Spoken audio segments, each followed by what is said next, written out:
Bismillahirrahmanirrahim. Alhamdulillahirabbil alamin wassalatu wassalamu ala asyrafil anbiya'i wal mursalin wa ala alihi wa sahbihi ajma'in. Qala rabbi shrah li sadri wa yassir li amri wahlul 'uqdatam min lisani yafqahu qawli. Rabbi yassir wa la tu'assir ya karim. Alhamdulillah, hari ini kita dalam rancangan Coffee Talk yang mana merupakan salah satu inisiatif daripada Unit Psikologi Kaunseling dan juga daripada Jabatan Modal Insan dalam usaha untuk memberi kesedaran berkaitan dengan kesejahteraan psikologi dan juga kesihatan mental kepada anggota tabung haji secara khususnya dan juga masyarakat umum secara umumnya, insya-Allah. Pada hari ini kita akan membincangkan satu tajuk yang biasa ada dalam kategori dalam kita sebagai seorang manusia yang normal, iaitu berkaitan dengan hati kosong.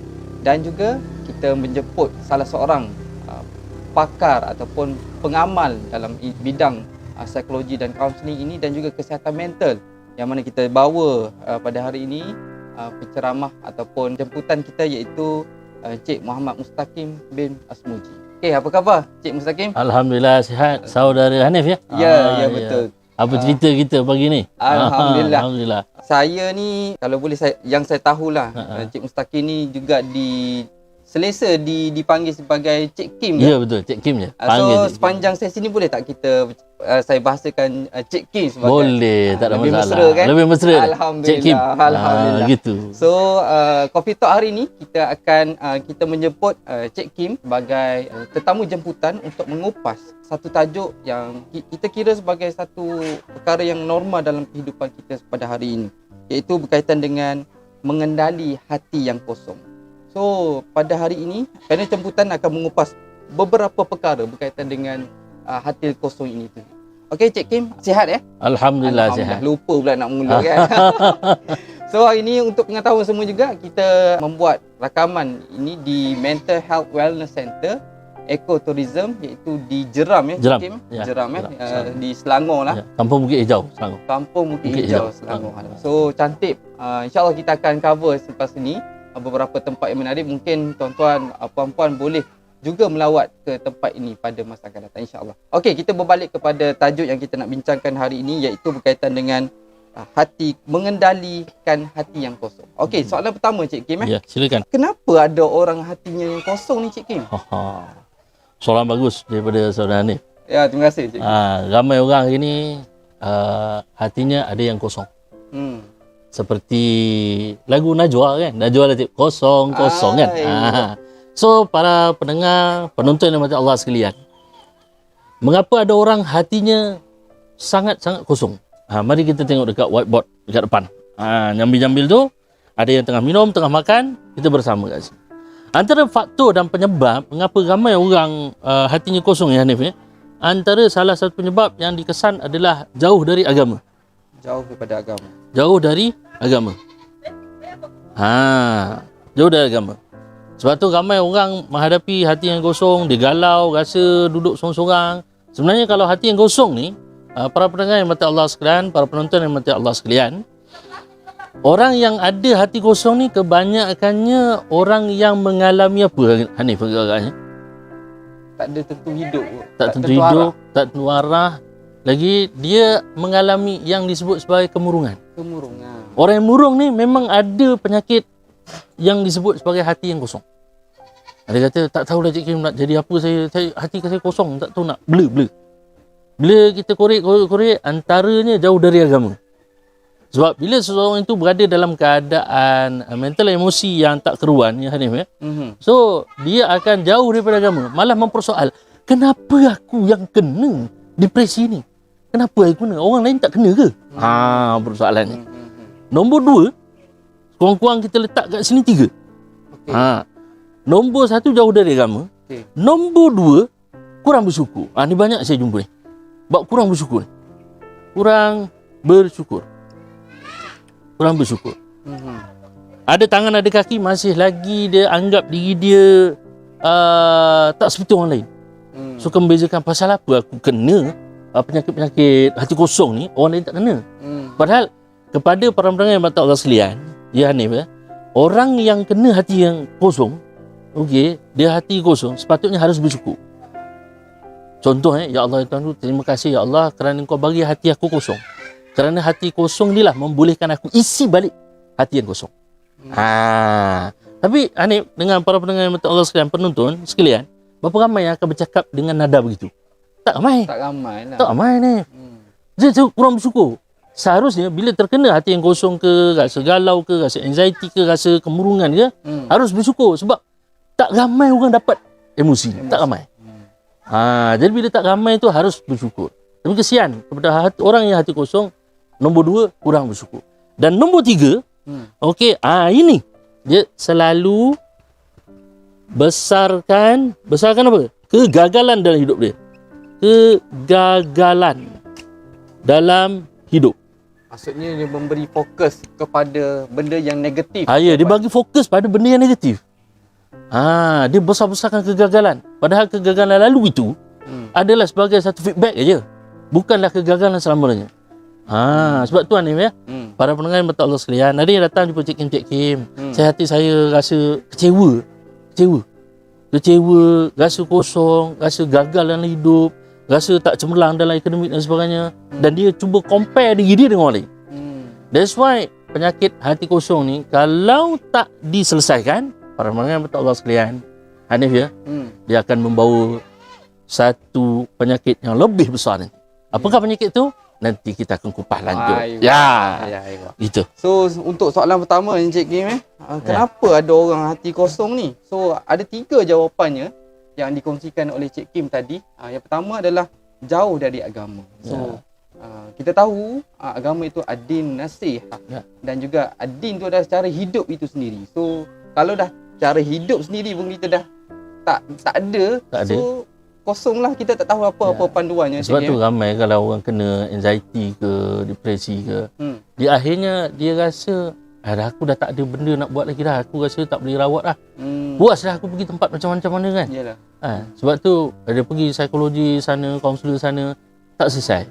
Bila dicek balik, tak selesai kerana jiwa dia tu tak letak balik pada Allah Ta'ala. Patutnya hati yang kosong, ya Allah ya Tuhanku, aku dah lama hati kosong ni. Jadi Allah, aku letak balik hati aku yang kosong ni pada Engkau. Tapi tak ramai orang nak ungkap benda macam tu. Gitu. Para pendengar minta Allah sekalian. Begitulah gayanya. So itu yang pertama. Dan yang kedua, kurang bersyukur. Ya, betul. Kurang bersyukur dengan apa yang Allah dah berikan kepada beliau. Dan juga yang ketiga adalah besar-besarkan kepada kegagalan. So baru kita soalan pertama Encik Kim. Dan nampak dah kita punya fokus kita berkaitan dengan mengapa ada untuk mengendalikan hati yang kosong. Okey. Kita pergi kepada soalan yang kedua. Apa bezanya hati kosong dengan hati yang kekosongan? Nampak ayat dia tu. Apa beza? Hati kosong dengan hati yang kekosongan. Silakan Cik Kim. Ini ramai orang suka kat luar sana kan. Hati saya kosong. Dengan satu, hati saya rasa kekosongan. Perlu diisi. Baik. Okay. Nombor 2 hati kosong. Para pendengar Allah sekalian, penonton, hati kosong. Hati kosong ni apa maksudnya? Dia missing something. Hilang sesuatu. Susah dia nak ungkap. Sebab tu dia kata hati dia kosong. Hilang sesuatu. Hati yang tak gembira, hilang sesuatu dan tak gembira. Itu yang sebab jadi hati kosong. Hati saya kosong Cik Kim. Bila kita tanya Nif apa pasal hati awak kosong? Hati saya kosong ni sebab saya rasa hilang sesuatu. Hilang sesuatu tu apa?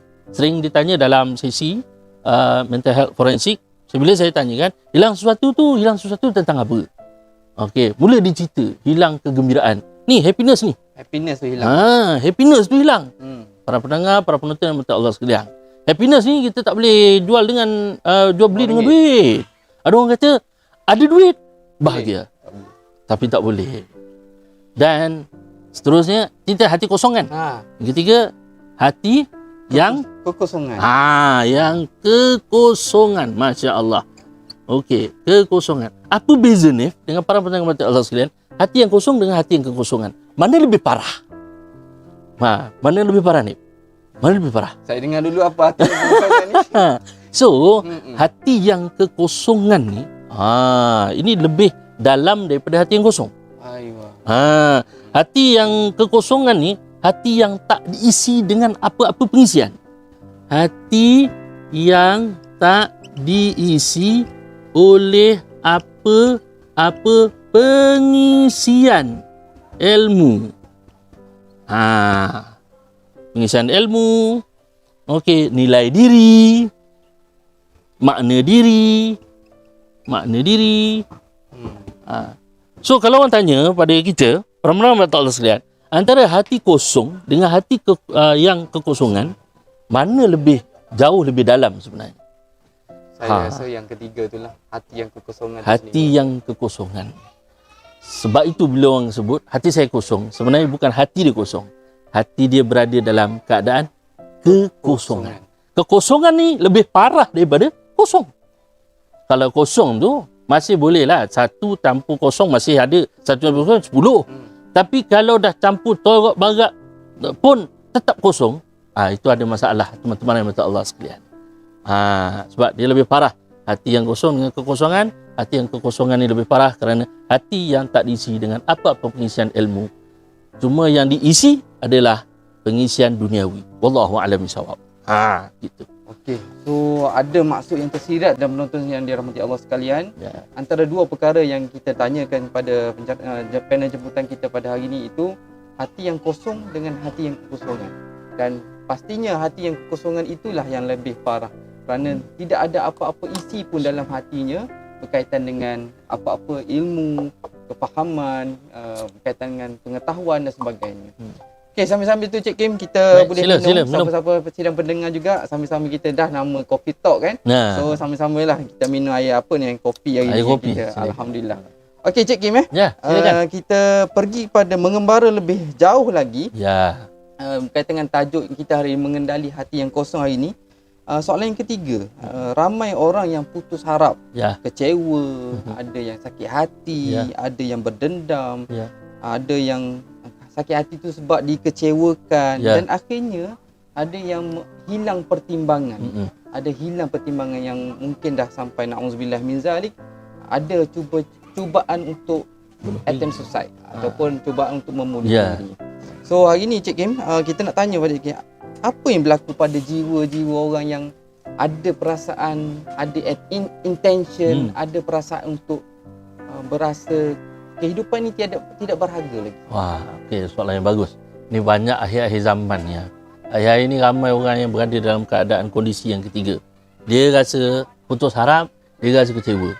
So apa yang berlaku sebenarnya? Elemen yang berlaku pada diri ni berempat kat sini. Kalau kita perhati elemen pertama, pengisian hati, kolbu ni. Hati tak tenang. Apa diisi hati dia selama ni? Apakah diisi hati dengan duniawi atau ukhrawi ataupun seimbang? Dunia dengan ukhrawi kena seimbang. Tapi persoalannya akhir zaman ni ramai orang yang ada isu-isu seperti pemikiran nak bunuh diri, mati sebab hatinya itu tidak seimbang lah. Contoh, seorang perempuan usia 26 tahun jumpa saya. Mempunyai pemikiran nak mati tiap hari. Bila dicek detail, di forensikkan kesihatan mental, didapati bahawa dia ni ada pengharapan yang besar untuk kehidupan dia. Dan dia tak dapat capai pengharapan tersebut. Jadi hatinya, bila dia terkena depresi, kekosongan hati, dia kata, kenapa Allah uji pada aku?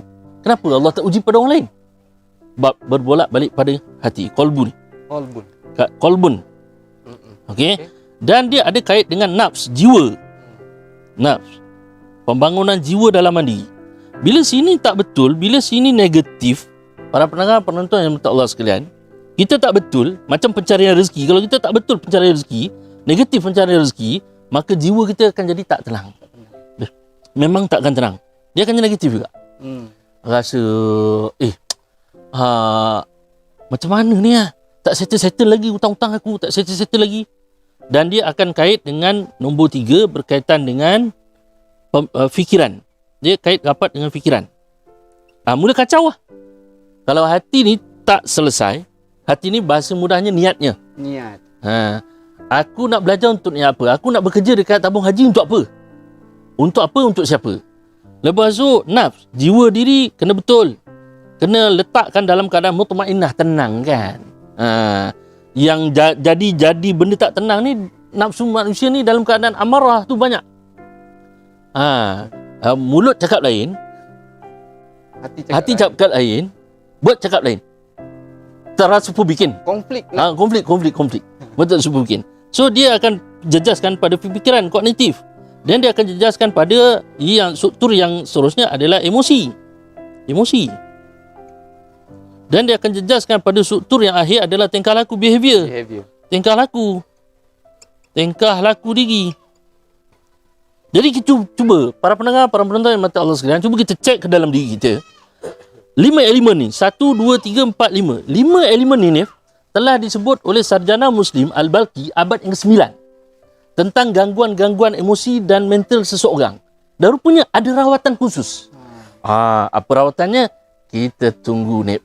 Soalan yang seterusnya. Pada soalan seterusnya nanti. Yang penting kat sini kena betulkan nombor 1 sini. Kalau dari sudut psikologi biasa kan, kita akan pergi pada fikiran, betulkan fikiran, emosi, tingkah laku. Tapi 2 ni mana? Awal ni. Awal ni lah yang akan membentuk segala-galanya. Walaupun tuan-tuan perempuan yang mata Allah sekalian, walaupun katakanlah duit dekat dalam pers tinggal RM10 sekalipun, tapi kalau hatinya, ya Allah, duit aku ada RM10 tapi ini adalah nikmat kamu, masih aku lagi ada, syukuri. Maka hati tenang, tak resah. RM10 masih boleh lagi. Okey, boleh survive lagi. Itulah yang dikatakan berkaitan dengan ramai orang putus asa kerana starting dari sini. Kembali kepada nombor 1, baru settle yang lain. Ni, wallahu a'lam bissawab. Ingat pada hadis yang pertama dalam matan Arba'in kan? Yang innama a'malu bin. Ya, betul. So niat tu sangat-sangat penting dalam apa jua perkara yang kita lakukan. Tak kisahlah perkara tu kecil ataupun besar, sebenarnya niat itu yang akan drive kita ke arah mana. Betul. Kita nak benda yang positif, kita nak perkara yang negatif. So kita yang memilih. Betul. Sebab dalam kehidupan kita, Cik Kim, betul, kita boleh memilih. Sama ada kita nak buat yang baik ataupun yang sebaliknya. Ya, betul. So yang tadi ada time susat tu dia datang ada sebab sebelum ni. Ada sebab. So datangnya pada kalbu tu sendiri awal. Okey, kita tak adalah rushing sangat Cik Kim. Tak ada, okey je. So insya-Allah kita akan seterusnya soalan yang keempat ni kita berkaitan dengan resah dan tak tentu arah jiwa sehingga berfikiran overthinking. Benda yang ke depan sana ni dah banyak dah overthinkingnya kan? Macam mana dia perkara-perkara ni boleh berlaku? Para pendengar, para penonton yang mata Allah sekalian ni, dia benda yang kita cerita ni ada kait kat sini. Baiklah, contoh Baik. Apa pengharapan Hanif dalam pekerjaan? Contoh banyak memberi. Okey. Contoh apa dia? Ingin banyak memberi. Ingin banyak memberi. Okey. Bila terlampau ingin banyak memberi, apa kesannya pada diri agak-agak? Stres lah. Sebab tuan-tuan perempuan yang betul Allah sekalian, kalau kita terlalu push nak beri pada orang, bukan tak bagus. Bagus. Tapi persoalannya kalau terlampau itu yang masalah. Nanti akan mengecewakan diri sendiri. Kalau kita bagi atas keperluan, bukan atas kehendak. Tapi kadang-kadang kita ni berkehendak lebih daripada tu. Sebab tu kita tak dapat apa yang kita inginkan. So bila overthinking ni, okey, dia ada cara overthinking. Bila sebab overthinking, dia berkait rapat dengan para pendengar, para penonton mata Allah sekalian, dia berkait rapat dengan apa? Dengan cara diri berfikir. Cara diri berfikir. Okey. Contoh kalau kita tanya para wanita yang sedang menonton, cuba ambil satu kertas A4. Ambil kertas A4 ni dengan pensel. Okey. Buat bentuk otak. Okey. Buat bentuk otak, katakan buat bentuk macam ni kan. Buat bentuk otak. Terus. Sap, ada kompartmen dia. Sap. Cuba para penonton yang mata Allah sekalian yang wanita buat bentuk otak ni ada kompartmen. Lepas tu cuba isikan dalam ni apa yang sering dipikirkan, terfikir on off. Cuba para wanita test dulu. Dia buat dah buat kan, bagus. Sekarang ni kita pergi pula para lelaki buat benda yang sama. Dah buat okey, cuba kita tengok ni nanti perbezaan mental compartment wanita dengan lelaki. akan banyak kita akan dapati banyak dalam ni Compartment. akan diisi mental compartment lelaki atau perempuan. Of course, kita akan jumpa wanita. Habis penuh, tak tahu ruang mana lah. Kalau boleh dia nak sambung lagi bawah, sambung lagi. Okey. Berbeza dengan lelaki. Sikit-sikit je kadang-kadang. Dah tak tahu nak Dia tak tahu nak tulis apa. Sebab itulah Hmm. overthinking kebanyakan yang saya perhati pergi ke arah wanita. Kerana wanita dia fungsi otak dia macam-macam ada. Kadang-kadang jangan dibiarkan Nif Ya. orang perempuan jangan dibiarkan berlama-lama keseorangan selama 3 hari. Okey. Kalau lepas 3 hari otak dia dah menerawang. Naik ke tingkat 7. Sidratul Muntaha dia boleh pergi tak lagi. Sebab tu para pendengar, para penonton mata Allah sekalian, berhati-hati dengan overthinking anda. Kerana kalau wanita berdasarkan pada pematian saya ya di lapangan bila kita buat mental compartment ni, wanita lah yang paling banyak. Macam-macam. Kadang-kadang benda yang tak seharusnya dipikir pun dia nak fikir juga. Itu jadi beban otak. Benda yang lelaki. Sebab tu yang jumpa kita ni, macam jumpa Anil, kaunselor, rakan-rakan yang lain, yang jumpa kita siapa? Para wanita. Berbanding lelaki. Lelaki ni mental compartment dia ringkas. Tapi jangan anggap ringkas dia ringkas kosong. Ringkas dia ni lah yang kadang-kadang ujung-ujung baru jumpa Hanif, jumpa saya. Wallahu a'lam bishawab. Okey. So maksudnya overthinking ni macam mana kita mengurus ataupun manage macam mana untuk berfikir tu. Ya. Kadang-kadang overthinking ni akan datang bila ada high expectation. Expectation. Ya. So jangkauannya sangat-sangat melampau. Ya betul. Sebab tadi pun Cik Kim kata janganlah melampau sangat sebab dalam Islam tu sendiri kan ada wasatiyah kan, ada pertengahan tu. So tak adalah kita ni rendah sangat kan, tapi tak adalah tinggi sangat. So di pertengahan tadi. Dia kena seimbang. So macam mana kita nak manage pemikiran kita adalah dengan kita tidak mengelak untuk berfikir secara overthinking supaya kita tidak stres dan akan memberi impact pada emosi kita. Okay? Dia sebenarnya kalau dia buat untuk latihan untuk diri, dia buat mental compartment ni, dia boleh manage lah dia punya pemikiran dia. Okay, dia akan tengok mana yang priority, mana yang tak perlu pun. Jadi selalunya kalau saya bagikan dalam sesi latihan untuk kesihatan mental seorang ni, dia akan lebih tahu mana yang nak kena manage dulu, nombor 1 mana, nombor 2 mana. Jadi banyak menyelamatkan pemikiran. Gitu para pendengar yang mata Allah sekalian. Okey, so kita dah bercakap berkaitan dengan kenapa tadi, kenapa ada hati kosong ni. Antara dua perbezaan hati kosong dengan hati yang kekosongan. Dan seterusnya, kenapa ini berlaku. Dan juga ada, kita bercakap sedikit berkaitan dengan overthinking. Mungkin dua soalan yang terakhir ni. Ubat Cik Kim. Macam mana nak rawat ni Cik Kim? Hati yang kosong ni macam mana nak rawat? Baik. Kalau dari aspek psikologi, dia sebut chronic emptiness. Chronic emptiness ni memang betul-betul kronik lah. Baik. So macam mana? Nombor 6, macam mana nak rawat? Nak rawat macam mana? Baik. Nak rawat, menurut Sarjana Muslim Al-Balqi, pada abad yang ke-9, dalam kitab dia, Masalihil Abdan wal Anfus, dia mengetengahkan dua cara nak rawat. Kaedah luaran, kaedah dalaman. Kaedah luarannya, para pendengar mata Allah sekalian, contoh, kalau seorang tu dia rasa ni hati dia kosong, memang dah lama kosong sangat ni. Dan bukan, kalau dah lama bukan kosong dah ni. Dia dah ada kekosongan. Perlu diisi balik. Perlu dibawa kembali.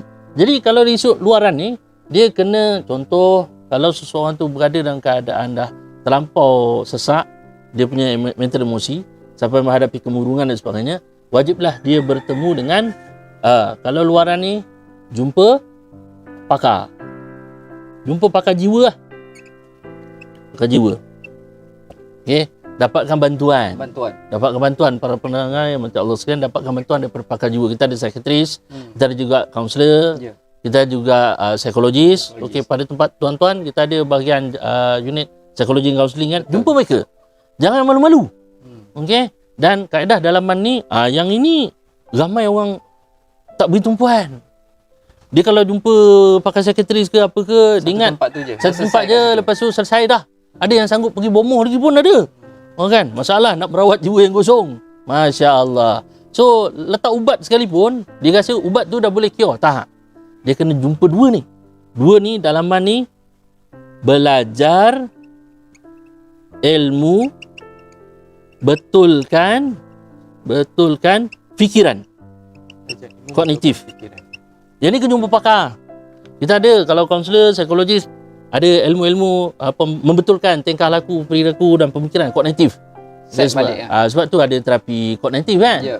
Okey, terapi kognitif yang sekarang yang ada ni sebenarnya asasnya adalah daripada sarjana Muslim Al-Balqi abad yang ke-9. So, dia mengutarakan dalam kitab Masalihul Abdan wal Anfus tu, dia kata bahawa kalau seseorang tu mengalami gangguan emosi, gangguan mental dan emosi, harus melalui dua kaedah. Okey, termasuk juga ni pernah dengar kadang orang kata saya rasa kemurungan, tak tahu apa sebab. Betul? Ada? Sebenarnya Sarjana Muslim Al-Baqi kata dalam dia punya makalah dia, dia kata kepada orang-orang yang mengalami gangguan jiwa, kemurungan yang tak bersebab, tak tahu sebab apa. Sebab apa? Jadi jalannya dia kata apa? Berbekam.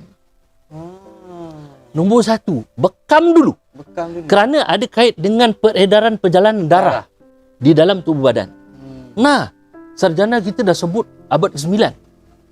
Bagaimana nak merawat kalau hati yang kosong disebabkan gangguan-gangguan mental, emosi, sampai kemurungan dan sebagainya. Lepas tu pergi jumpa doktor, kata, saya heran lah. Tak tahu apa. Saya tak tahu apa hal awak ni jadi macam ni kan. Rupanya dapat tahu, saya kemurungan tapi tak tahu sebab apa. Berputar satu dunia pergi jumpa pakar, tak selesai. Jadinya, saranan daripada Al-Balqi kata, baiklah kamu berbekam. Berbekam itu akan mengeluarkan kotoran-kotoran yang ada dalam badan, dan dalam masa sama dah selesai itu pergi jumpa belajar ilmu betulkan fikiran. Tak ramai orang nak belajar dekat Malaysia ni ilmu. Tak ramai nak invest lah. Sekadar kata orang 3, 4, 500 apa saja untuk mental dan emosi. Inilah yang dikatakan bagaimana rawat. Jumpa dua para pendengar yang mata Allah sekalian. Jangan jumpa Tok Bomoh ya. Tolong. Kalau jumpa Tok Bomoh nanti lain cerita. Saya ada jumpa klien yang jumpa Tok Bomoh pening kepala ni. Ya. Bawa benda lain pula nanti. Ya Allah. Jadi kat sini rumusannya nak rawat macam mana? Luaran jumpa pakar jiwa, psikologis, kaunselor yang mendalami ilmu-ilmu kesihatan mental. Dapatkan bantuan. Dua, dalaman belajar ilmu betulkan fikiran. Invest duit sikit untuk belajar ilmu sihat mental dan jiwa. Wallahu a'lam bishawab. Okay, terima kasih Cik Kim. Maksudnya di sini ada dua cara yang Cik Kim bawa dan datang daripada falsafah Islam sebelum ni, iaitu berkaitan dengan yang pertama adalah dari segi cara luaran, iaitu untuk jumpa pakar jiwa, dapatkan bantuan. Dan yang seterusnya adalah bantuan dalam dari segi sudut dalaman tu sendiri, iaitu mencari, belajar ilmu untuk betulkan fikiran. So fikiran kita ni seperti manalah yang kita, kalau kita nak dapatkan satu perkara, macam mana kita setkan mind kita untuk dapatkan satu perkara. So itulah bagaimana kita nak manage fikiran kita untuk menyelesaikan kekusutan yang ada, menyelesaikan kekosongan jiwa yang ada. Okey, Cik Kim, mungkin kita ni di akhir ni ada satulah mungkin Cik Kim nak bekalkan kepada sidang penonton yang dikasihi Allah sekalian, iaitu tips daripada surah Al-Ma'arij bagi menghadapi hati yang kosong ni. Sila Cik Kim. Baik. So tabiat manusia, para pendengar mata Allah sekalian, dia tabiat manusia Allah ciptakan dia resah gelisah. Tapi takkan nak resah gelisah sampai bila-bila. Betul. Sampai nak meninggal pun rasa resah gelisah. Tak kena kan? Sebab itulah dalam surah Al-Ma'arij ayat 19 hingga ke 25 dia menyarankan apa? Kepada orang-orang yang keluh kesah, jiwa galau, hati tak tenang, fikiran melayang-layang, maka yang pertama sebagai as a Muslim, kerjakan solat dengan penuh makna. Kerjakan, tunaikan solat dengan penuh makna. Ada pengertian, bukan hanya contoh macam mana nak memaknakan waktu kita solat. Diri sekejap sebelum kita angkat takbiratul ihram tu, berdiri tegak dan sebutlah, ya Allah, jadikanlah solat asarku ni, katakan solat zuhurku ini solat yang membawa kekhusyukan dalam hati. Sudah. Lepas tu baru kita niat. And then barulah kita angkat takbiratul ihram.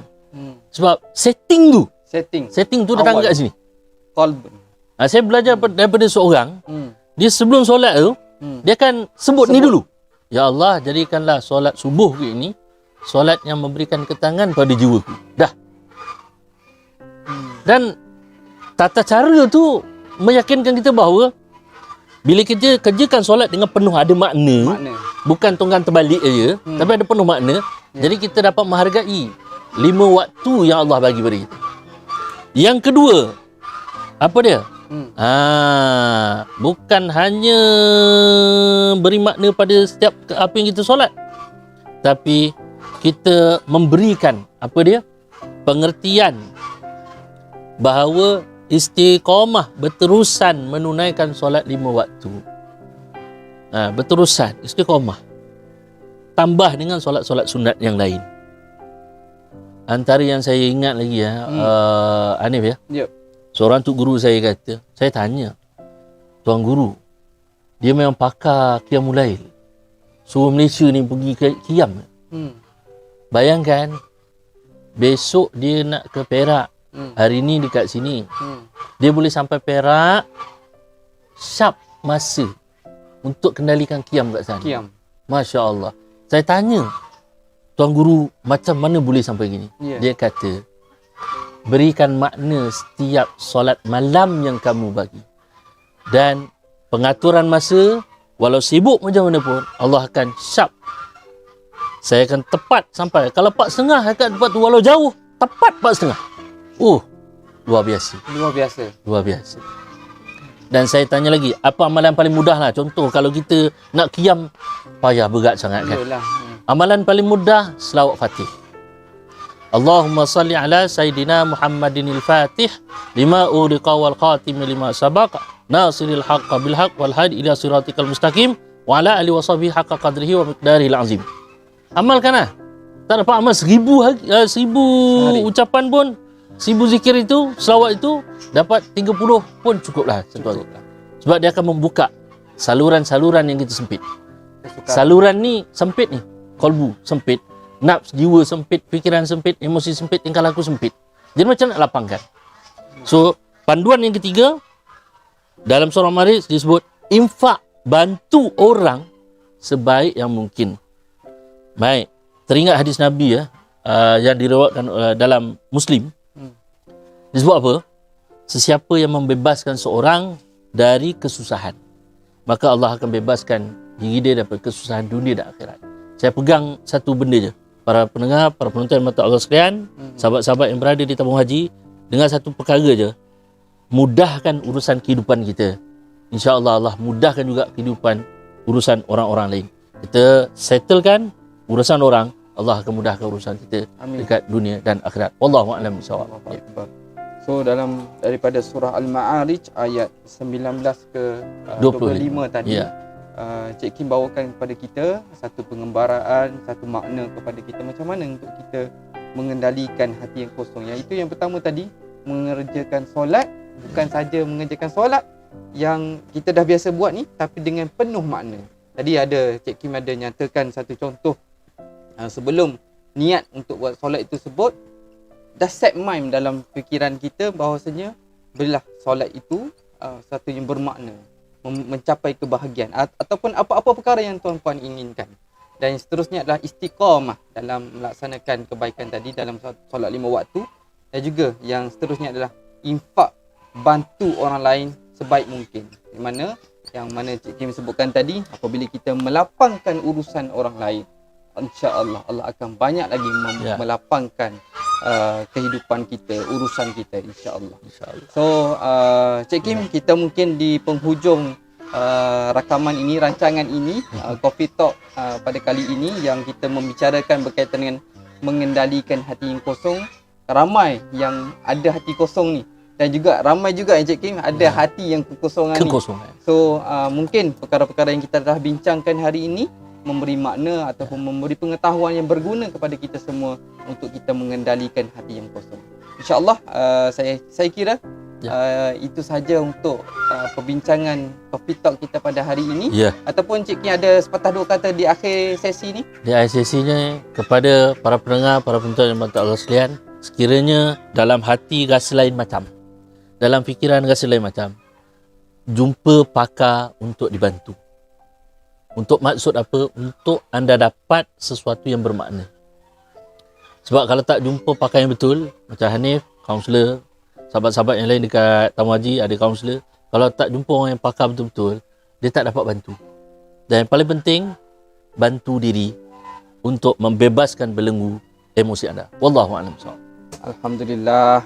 So perkongsian yang sangat-sangat baik daripada panel jemputan kita pada hari ini, Encik Muhammad Mustaqim bin Asmuji, yang mana juga dikenali sebagai Cik Kim. Ya. Boleh type dalam Facebook tu ataupun di mana-mana medsos, Google sana, Cik Kim je ada terpapar, handsome orangnya. Sempat berkenalan tadi. Alhamdulillah, insya-Allah sesi pada hari ini, segala perkara yang telah kita bincangkan hari ini, semoga bermanfaat untuk saya, untuk kita semua, untuk kita menghadapi lagi cabaran pada masa akan datang. So saya rasa di akhir ini, terima kasih pada semua yang mendengar. InsyaAllah kita akan bertemu lagi dalam rancangan Coffee Talk pada masa akan datang. Moga-moga bermanfaat untuk semua. Saya akhiri dengan wabillahi taufiq wal hidayah. Assalamualaikum warahmatullahi wabarakatuh.